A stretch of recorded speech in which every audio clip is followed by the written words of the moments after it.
আমি জিয়াউদ্দিন আয়ান, জাহাঙ্গীরনগর বিশ্ববিদ্যালয় সরকার রাজনীতি বিভাগের শিক্ষার্থী।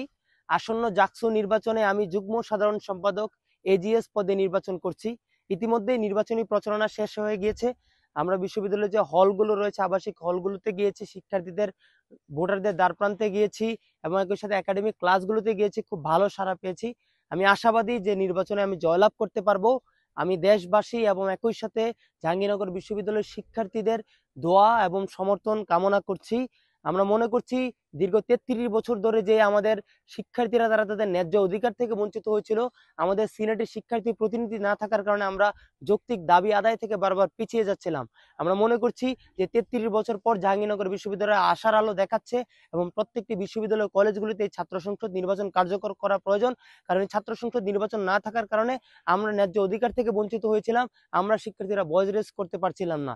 তাই আমরা মনে করি যে আগামীকাল জাহাঙ্গীরনগর বিশ্ববিদ্যালয়ে একটি সুষ্ঠু, সুন্দর, অবাধ একটি নির্বাচন অনুষ্ঠিত হওয়া প্রয়োজন। সেই জায়গা থেকে বিশ্ববিদ্যালয় প্রশাসন এবং নির্বাচন কমিশনকে অবাধ এবং ফ্রি অ্যান্ড ফেয়ার একটি ইলেকশন কার্যকর করার জন্য যথোপযোগী পদক্ষেপ গ্রহণ করতে হবে এবং একই সাথে বিশ্ববিদ্যালয় ক্যাম্পাসের নিরাপত্তা ব্যবস্থা জোরদার করতে হবে। আমরা দেখি জাহাঙ্গীরনগর বিশ্ববিদ্যালয় অনেক সমস্যা জর্জরিত। একাডেমিক সমস্যা থেকে শুরু করে অটোমেশন, পরিবহন ব্যবস্থা, স্বাস্থ্য খাত, খাবারের মান উন্নয়ন থেকে শুরু করে বিশ্ববিদ্যালয়ের নানান সমস্যা জর্জরিত। বিশ্ববিদ্যালয়ের গবেষণায় বরাদ্দ বৃদ্ধি করা হয়নি, যেখানে 21 শতকে এসে একটি বিশ্ববিদ্যালয়কে গবেষণা ভিত্তিক বিশ্ববিদ্যালয়ে রূপান্তর করা প্রয়োজন। সেখানে আমরা দেখছি বিশ্ববিদ্যালয় গবেষণায় কোনো ফান্ড বৃদ্ধি করা হচ্ছে না, আমাদের যে আধুনিক কোনো ল্যাব ফেসিলিটিস নেই, শিক্ষাবৃত্তির মান বাড়ানো হচ্ছে না এবং একই সাথে পরীক্ষা পুনর্মূল্যায়ন পদ্ধতি এবং মানোন্নয়ন পরীক্ষা চালু করা হচ্ছে না। শিক্ষক নিয়োগ অনিয়ম এবং দুর্নীতি হচ্ছে। আমরা মনে করি এই জাকসু থাকলে আমরা মনে করি যে আমরা প্রতিবাদের একটি জায়গা পাবো। জাকসু হচ্ছে একটি প্রতিবাদের জায়গা, একটি স্টুডেন্টদের লিগ্যাল প্ল্যাটফর্ম, যেখান থেকে আমরা প্রতিবাদ করতে পারবো। প্রশাসনকে প্রেসার দিয়ে আমরা শিক্ষার্থীদের যে যৌক্তিক দাবিগুলো আদায় করতে পারবো।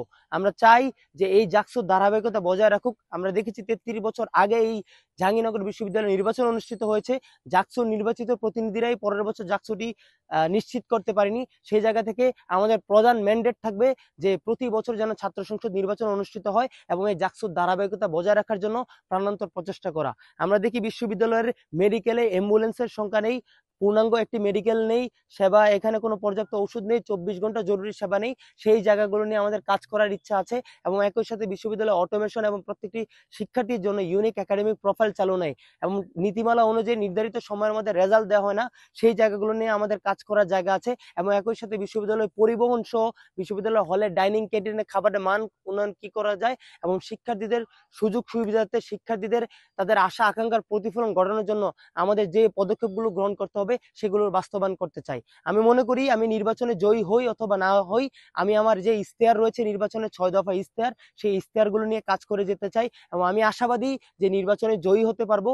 আমি মনে করি যে আমাদের 24-এর গণঅভ্যুত্থানের পর আমাদের যে শহীদদের যে আশা আকাঙ্ক্ষা ছিল, আমাদের শিক্ষার্থীদের, সারা বাংলাদেশের ছাত্র জনতার যে আশা আকাঙ্ক্ষা ছিল, সেই আশা আকাঙ্ক্ষার প্রতিফলন ঘটাতে পারবো এবং একটি নতুন বাংলাদেশ বিনির্মাণ করতে পারবো, যার একটি সূত্রপাত হবে এই ছাত্র সংসদ নির্বাচন এবং এই নির্বাচনে যারা আমরা নির্বাচিত হতে পারবো, আমরা মনে করছি আমরা সততা, নিষ্ঠা এবং ন্যায়ের সাথে এই বিশ্ববিদ্যালয়গুলোকে আমরা শিক্ষার্থীদের ন্যায্য অধিকার নিশ্চিতে আমরা কাজ করে যাব এবং একটি বাংলাদেশে যে জাকসু সহ এবং ছাত্র সংসদগুলো যে নেতৃত্ব তৈরির কারখানা, আমরা মনে করছি যে এই নেতৃত্বই আগামী দিনে এই বাংলাদেশকে এগিয়ে যাবে।